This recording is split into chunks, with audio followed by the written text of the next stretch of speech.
There's a certain type of silence in the music industry that feels louder than any scandal. It lingers, it echoes, and it turns careers into question marks. For over a decade, that silence followed Keri Hilson like a shadow. Once a rising R&B powerhouse with hits like Knock You Down and Pretty Girl Rock, she all but disappeared, and now, finally, she's speaking. But what's even more compelling than her words is what they reveal about an industry that punishes, isolates, and manipulates, especially when you step out of line.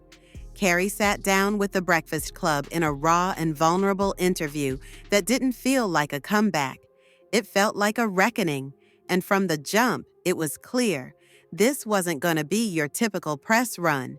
She opened with honesty, not promotion. She talked about her absence, not with the polished narrative of "I needed a break," but with the weight of someone who had truly lost herself. Depression, heartbreak, and the trauma of being forced into silence. This was more than just music industry fatigue. This was survival. Keri revealed that during the peak of her career, while her songs were still in rotation on the radio, she was in one of the darkest periods of her life. Publicly, everything looked golden. Privately, she was battling a deep personal storm.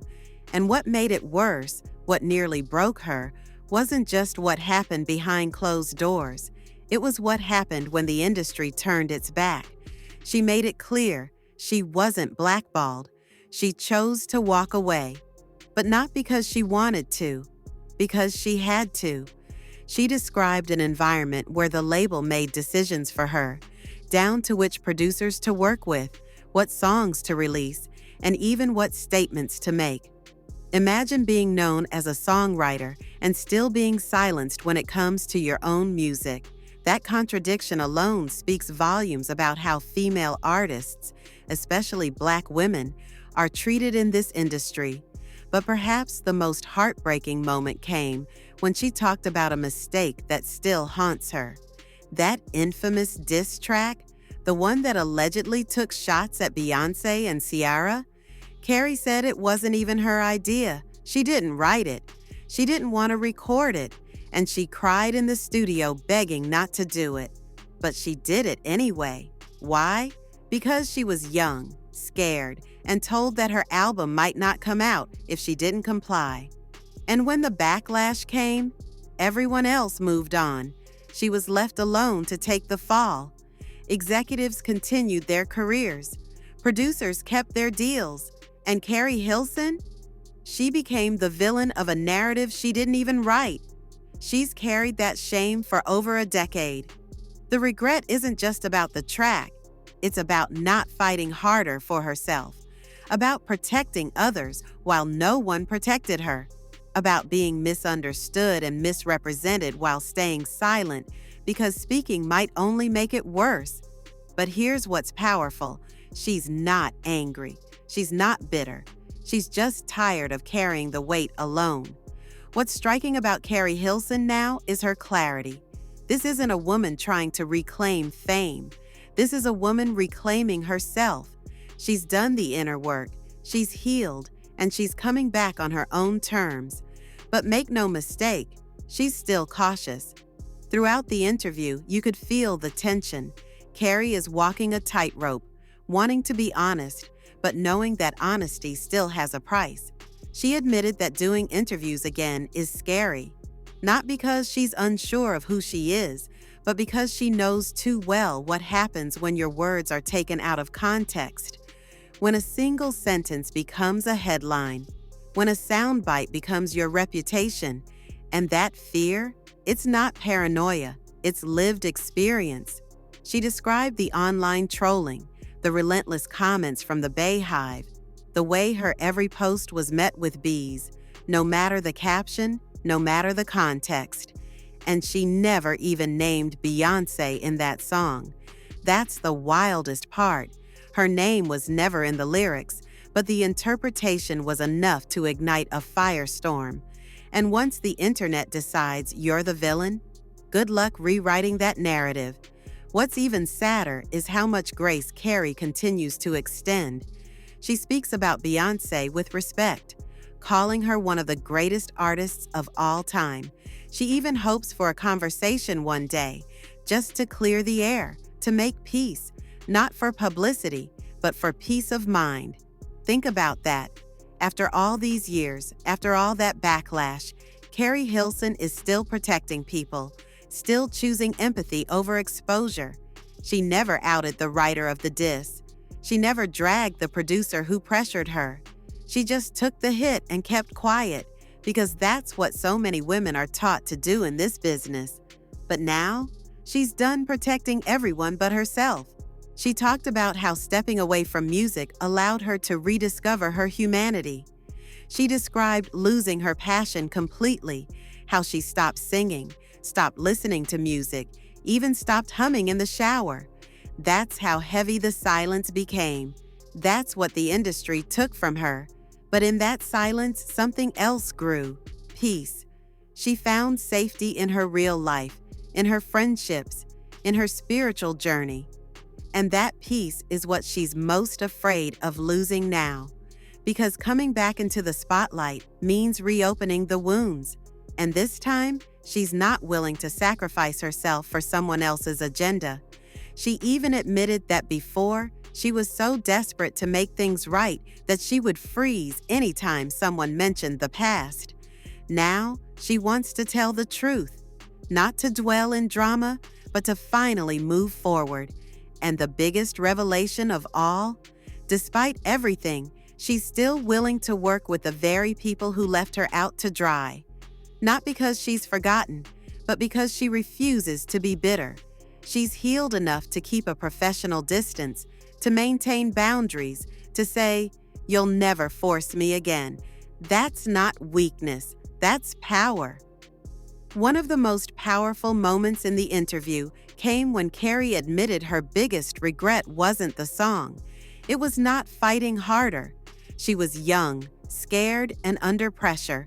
The people around her, executives, producers, collaborators, they were supposed to protect her. Instead, they cornered her. They made her believe that the only way forward was through a diss track she didn't write, didn't believe in, and didn't want to perform. And yet, the industry didn't hold them accountable. It punished her. She became the scapegoat, while everyone else involved moved on, working with Beyoncé, going on tour with Jay-Z, collecting checks. Keri Hilson was left to carry the burden alone, the scarlet letter as she called it, for years. And here's the bitter truth. If this had happened today, the reaction might have been different. In the era of #MeToo, in a time where coercion and manipulation are finally being discussed, people might have seen her as a victim of a system, not the villain of a headline. But back then, the internet wasn't ready, the public wasn't ready, and the industry certainly wasn't ready to have that conversation. So she stayed silent, out of fear, out of survival, out of a desperate need to protect her career, even as it was slipping away from her. And now, all these years later, she's still picking up the pieces. She spoke about how she had to rebuild her confidence from scratch, how she became so guarded, so afraid of saying the wrong thing, that she stopped showing up altogether. It wasn't just about the Beyoncé incident. It was about everything that followed: the scrutiny, the gaslighting, the people in the industry who pretended not to know her, the rooms that got a little colder when she walked in. And the fans? Most of them didn't know the full story. They only saw the headlines. They only heard the rumors. And when Keri tried to tell the truth, on Twitter, in interviews, it never got the same traction. Because the retraction is never as loud as the accusation. But here's the thing, she still showed up.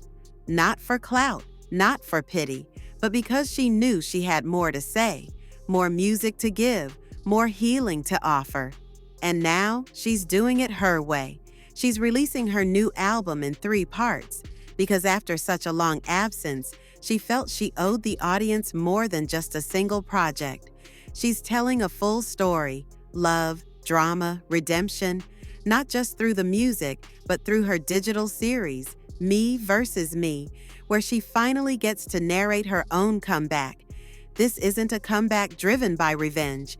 It's not about proving the haters wrong. It's about reclaiming her name, her art, her identity, and maybe, just maybe, turning the most painful chapter of her career into something empowering, not just for herself, but for every artist who's ever felt silenced, manipulated, or thrown to the wolves. There's something incredibly poetic about the way Keri Hilson tells her story. She doesn't ask for sympathy. She doesn't lash out. She doesn't beg for redemption. What she does is more powerful. She reclaims her voice, one truth at a time. And maybe that's what makes this moment so rare in an industry that thrives on drama and forgets the damage. Keri could have come back swinging. She could have written diss tracks, aired out names, gone viral for all the wrong reasons. Instead, she chose grace. She chose depth. She chose to speak softly and let the truth carry its own weight. And let's not ignore the elephant in the room, Beyoncé. Keri didn't run from it in this interview. She didn't dodge the question. She didn't throw shade. She owned the moment, admitted the regret, clarified the context, and still showed respect. That's not weakness. That's maturity. That's evolution.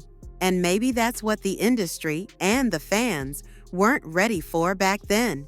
She even recalled meeting Beyoncé, describing how she introduced herself in a way that felt like a silent olive branch. And honestly, that alone says a lot about who Beyoncé is too. But what it really says is that the tension the media sold us for over a decade may never have been as personal as we believed. It was industry politics. It was timing. It was control. It was power games. And Keri was the casualty. Now, with a new project, a clear voice, and a steady sense of self, Keri Hilson is reminding the world that she was never just a footnote in someone else's narrative. She was never just the girl who dissed Beyoncé. She was, and still is, a force, a pen behind the hits, a voice that carried more than melodies, a woman who fell, healed, and rose on her own terms. And this return, it's not just a comeback, it's a redefinition. It's a reminder that not every story needs to be messy to matter, that not every scandal needs to end in cancellation, that sometimes silence is survival. And when the time is right, the truth makes a better headline than the lie ever did. Keri Hilson is back, not to prove anything, but to finally exist on her own terms. And honestly, that might be the boldest move of all. So, what do you think? Is the industry finally ready to let Keri speak her truth without rewriting her past? Or is this just the beginning of a deeper conversation we all need to have about how we treat women in music? Drop your thoughts in the comments. And as always, stay locked into True Celebrity Stories, where we go beyond the gossip and dive into the real.